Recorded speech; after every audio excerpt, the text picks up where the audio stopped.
Either Is one it of built them. into the central processing unit?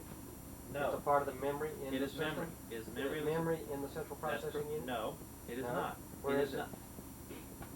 Okay. The CPU is the guy, the chip, the instructions that says how to add a number and move it over and look for another instruction and perform like moving of the bits around.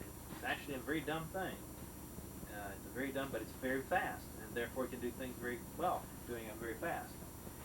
Okay, the memory is where you store the ones and the zeros. It's like a reservoir. It's more like a lake.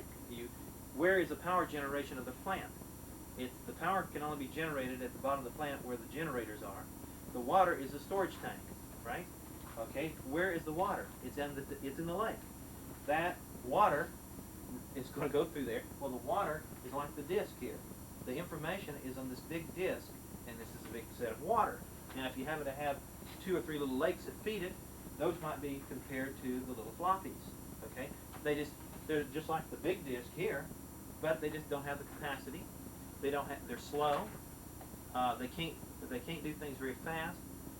They and part of it has to do with physical.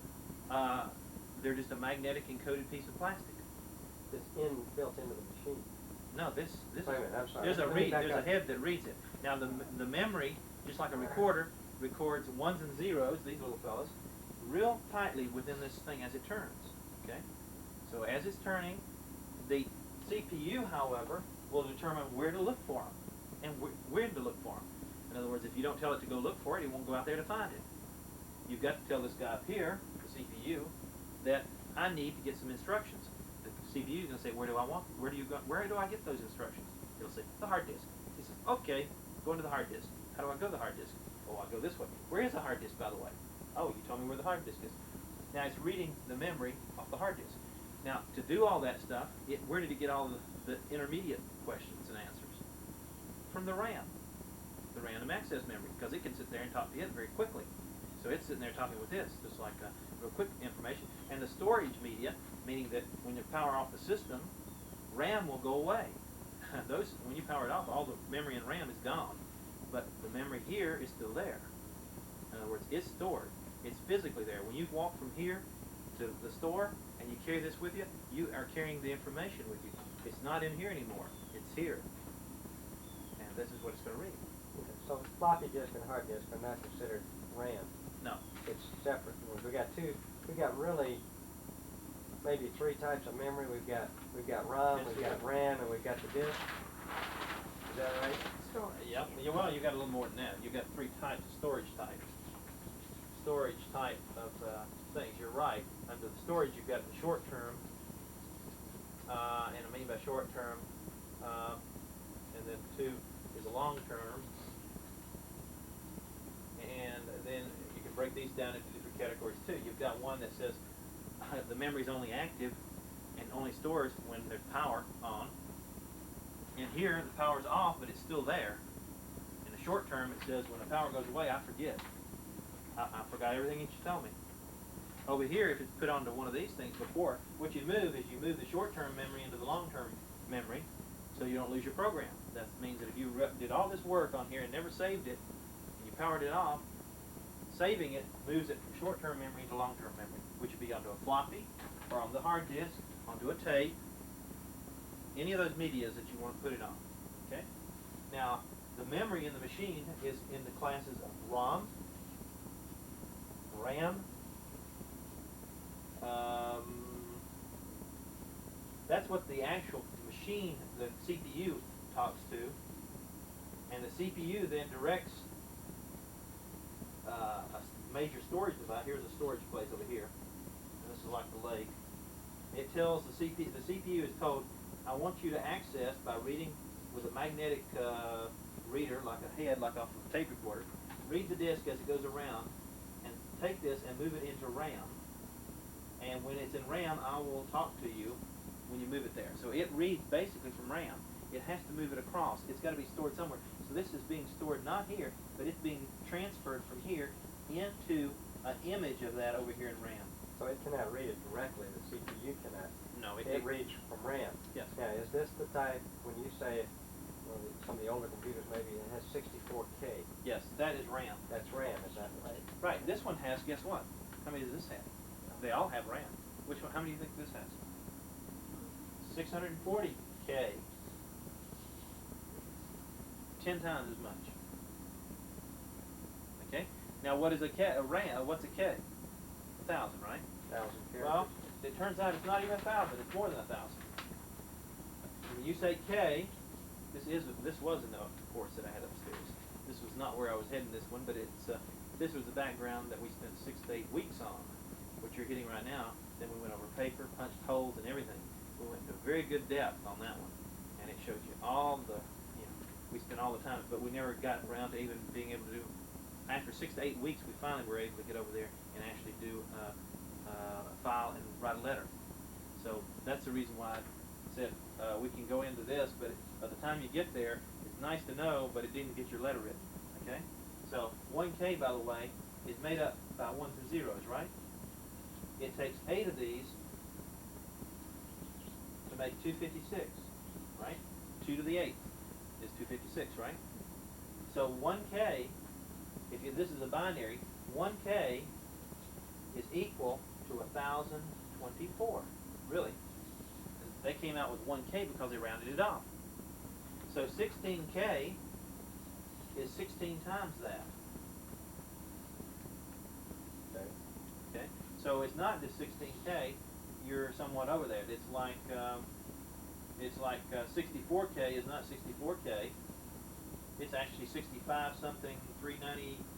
Well, in fact, I've got it down in your notes down here. Well, anyway, it's 65,536. 65,536 when you say 64K. Does it make sense? Yeah, it does. If you look at the powers of 2, and they rounded it off, and they said, well, this is close to. If you were looking at it, 64 is a multiple, and it's got to be multiples. And they said 64 is approximately 64,000. If 1,000 was 1,000, but 1,000 is really 1,024. So if you take 64 and multiply it 1,024, the actual memory is 65,536. Characters. Bytes. Bytes. Which is a character, right?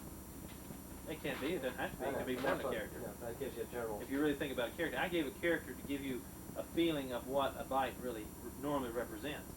A byte can represent more than just a character. It can represent possibly two characters, or 2 bytes can actually represent 3 characters. Okay, it could. You don't want to do that normally because it's more complicated, but if you could do it, save memory. Again. Okay. All right. Today we were used. 640K on there, I don't need it. You're right. See, that's the reason why we forget those things nowadays. But a few years ago, I would worry about this because you might need that extra byte. Now they don't worry about it because these things have so much memory that you can be wasteful and never even worry about it. Who cares if it's there? If you aren't using it, it's still being used. If you aren't using it, whether you use it or you don't use it, you still got it. The question is, why do you worry about the detail here if you've got more than you could possibly use You've anyway? got all that much memory right there in the computer. Yes. In the RAM. Yes. You've got 640K. Now, normally a machine comes with 256K. Okay? So that has to do with your price. You'll hear about that and you'll hear expanded memory. Some of them even want 1 meg. Okay? And expand it to over a meg or 10 megs of RAM. That's as much as you have on these hard hits, just about. Okay? But usually you go in here at 256 and 640. Why would you want that? Why would you want this thing? Did you ever think that you need it? Especially if you run most of these programs, most of the programs only use 64K to run a program. Most of them aren't even bigger than that. Most of them are even less than that. Then why do you need it? The same thing you said a minute ago. Did you remember when I printed the letter? So you While I was could doing use something else? the same What it did, it took the file, and where did it put it? into the The RAM. RAM. That's what it was doing. When I said print, it moved it from the CPU said, hey, what I'm going to do, you want this printed? Good. I want to go do some other things too. I'm going to move this memory here, and I'm going to put it over, I'm going to just transfer this file off of the disk, which was where it was, and I'm going to store it, I'm going to move it over into the RAM, and RAM, I'm going to allocate so much of you to print the job. Okay? Now forget you just do your thing, and I'm going to go ahead and use some more RAM to do something else with. And so now it's a different part of the machine piece. What you've done, you've allocated a portion of this memory for a a specific function. That's what you've basically done. Therefore, if you have a bunch of these things, you'll find out that you start eating up this memory, and you may end up loving to have 640K versus 256. And I'll show you that, especially when you have multiple things occurring. Like, for example, if you've got 3 or 4 tasks going on, you'll say, hey, and by the way, if it were only 256, I could not have done a lot of these tasks. I can actually tell it, go do this task, and here's your memory to do it with. Okay, oh, I got something else. Here's your task. Here's the memory and instructions to go. You do yours. But I allocate this off. I'll give you so much of it. You can have so much of it, so much here, and I'll take the rest to do my functions. Like, for example, when you sort. Where do you sort? How does the thing sort? If you're sorting and you have a big list, what does it do? How does it sort? It takes the list and puts it in RAM. Basically, that's where it starts. You have it in RAM, okay? And you've got all these patterns, all this information about the thing. Then, all of a sudden, you have to say, is it in the right order? Well, if it's not in the right order, what do?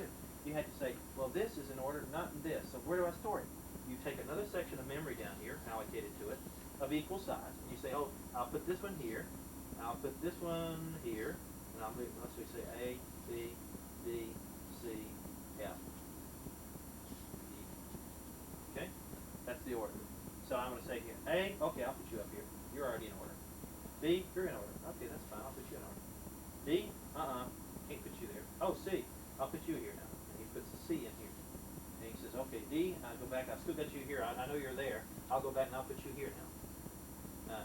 And it does juggling. So eventually, you'll have it sorted out in RAM here. Then the RAM says, okay, it's sorted. I'm satisfied, the program decides it's satisfied that it is in order here. Here's your original copy right here. It hasn't changed it. It's still there. It didn't get rid of it. Still just where it was. It says, okay, but here's another copy of it in the order in which you told me to get it. Now, what do you want me to do with it? Do you want me to put it on the screen and then forget it? Do you want me to store it on a disk, hard disk, which is this type of hard disk, 20 meg drive? Do you want me to put it on floppy? Do you want me to print it out the COM port to the printer? Sort it to the printer. I can send it anywhere you want to. Here's my file. It's in RAM. What do you want me to do with it? And you tell it which one of those places you want it to go. Or you could tell it, don't do anything with it. Forget it. Don't print it. Just get rid of it. And then it'll wipe it out. Says my job's done. Well, if it prints it, does it get rid of it? Yeah. Because unless you tell it to store somewhere else, it says, hey, am I Once you finished? print it, that clears it. Yeah. It says, well, am I finished my job? You can tell it to print it and store it. You can say, hey, go first print it. And how would you print it? You say, copy this over to this area where I'm going to print it, the spool print area, which we did a minute ago, and I want you to print it. Then the next instruction says, hey, don't erase it yet. I want you to also put it over to this disk file, and it'll put it over to this file. And then you can say, well, I don't really want that. I want another copy of it over here to this other place. You can tell it to go several different places and do, and what it does, it takes up memory. To the memory here, it's taking memory here to move it over here. It will take some memory and move it over here. Just bang right to the other. So you haven't lost anything. It's all still there. Okay, now where were we? Well, we covered the hardware, I think, but we didn't talk about the printer, which I assume was a glorified typewriter. Yes. Electronically representing, each character representing a key. When it sees a character position, how does it work? There's two types of printers. There's a printer that is parallel, and there's a serial. Now, what do I mean? Okay. Basically, this is a nice typewriter. I bought it as a typewriter. Okay? But it also had some electronics to allow me to compute it to it. And I figured, I said, well, you've already got one? I have one that will. Well, then that's the way to do it. If you want a printer that has good quality, you can't tell the difference between your typewriter and you do it manually. The reason why I originally decided to do this was I originally wanted to say, Sylvia said she didn't want to use a computer. And she was going to learn about it one day. Well, she should be down here now. But anyway, so what we did, I said, well, you know, if I bought a typewriter, she could use the typewriter as a typewriter. You don't have to know anything about it. It's a regular typewriter. And when you want to move up to do word processing and do editing and all like that, I can push a button here and it'll print over on my typewriter. So I use the same typewriter for both functions. Save me buying two typewriters. I didn't see a reason to have one typewriter. And then if the person really realized how good it was to use your computer, you'll never go back to a regular typewriter. But if you don't have anybody that can understand the typewriter, the computer yet, then you can at least give them the typewriter and use the typewriter as a regular typewriter. So I could walk up to it now and sit here and write all the letters I want to, even though it's connected to the